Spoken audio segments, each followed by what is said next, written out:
Total ঘটনার খবর পেয়ে ছাতক ক্যাম্প থেকে সেনাবাহিনীর একটি দল এবং পুলিশ ঘটনাস্থলে পৌঁছায়।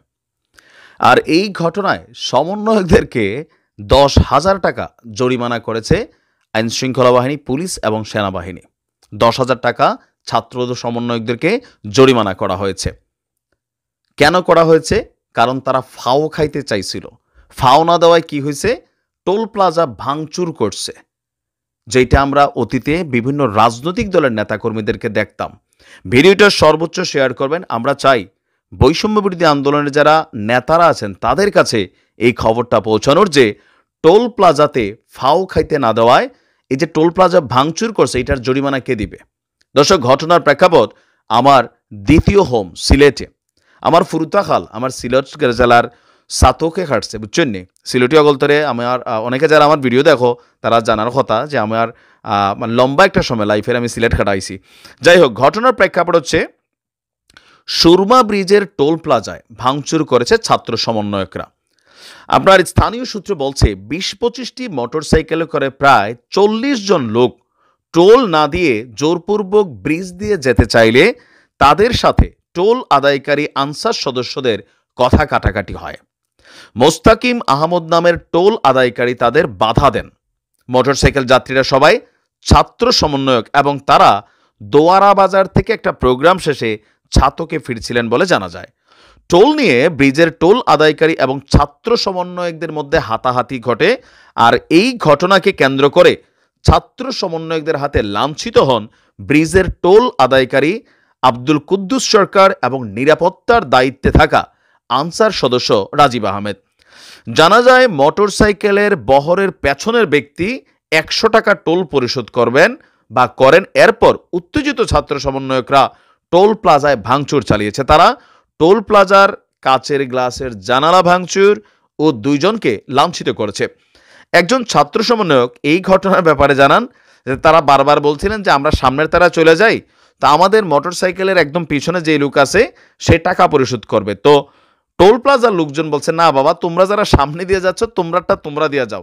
আর এ নিয়ে এখানে একটা পরিস্থিতি সৃষ্টি হয়। ঘটনার খবর পেয়ে ছাতক ক্যাম্প থেকে সেনাবাহিনীর একটি দল এবং পুলিশ ঘটনাস্থলে যায়।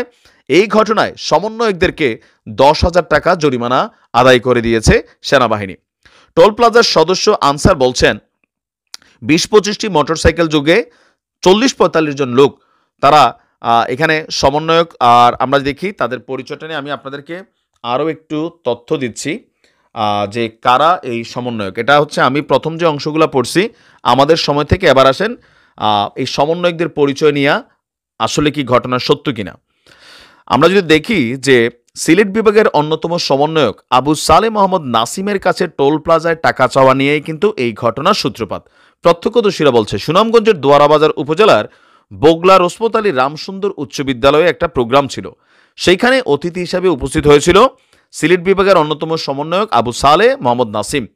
তার সাথে সিলেট, সুনামগঞ্জ, দোয়ারাবাজারের বাকি সমন্বয়করা ছিলেন। অনুষ্ঠান শেষে সন্ধ্যায় ফেরার পথে ছাতকের সুরমা সেতুর টোল প্লাজায় এই ঘটনা ঘটে। কারণ টোল আদায় কর্মী আবু সালে মোহাম্মদ নাসিমের কাছে টোল চাওয়া হলে আপনার এই পরিস্থিতি সেখানে তৈরি হয়। তো ছাতক থানার ওসি বলছেন কিবরিয়া সাহেব যে টাকা পরিশোধ নিয়েই এখানে এই ঘটনা ঘটছিল। আর সুনামগঞ্জ জেলার যিনি বৈষম্য বিরোধী আহ্বায়ক আছেন ইমানুদ্দোজা, সে বলছেন এই ধরনের কোনো ঘটনা ঘটছে বলে তার জানা নাই। খুবই পলিটিক্যাল বক্তব্য শিখা গেছে পোলাপাইন। আর সিলেটের যিনি মুখ্য সমন্বয়ক আছেন আসাদুল্লাহ, তিনি বলছেন ছাতকে ভাঙচুর বা ঝামেলার কোনো খবর পান, একটু গণমাধ্যমে খবর রাখবেন, নাহলে তো হচ্ছে পলিটিক্যালি বিষয়টা আমরা জানি না, আমার কাছে খবর নেই। তবে এই ঘটনাগুলো নিয়ে আমরা কেন ফোকাস করি? কারণ এই পোলাপাইনটি দিয়ে নতুন বাংলাদেশের স্বপ্ন দেখছে, হাজার হাজার পোলাপাইন আহত হয়েছে, অনেক মায়ের কোল খালি হয়েছে। কারণ কি? তোমরা নতুন বাংলাদেশ দেখাবা। তো নতুন বাংলাদেশে তোমরা নিজেরাই যদি ফাও খাওয়ার চিন্তা করো, কথায় কথায় মানুষের গায়ে হাত তোলো, রাষ্ট্রীয় সম্পত্তিতে ভাঙচুর করো, তো তোমাদেরকে দিয়ে আসলে কি হবে? তোমাদের মতন কিছু মানুষের জন্য পুরা টিমটার বদনাম হয়ে যাবে।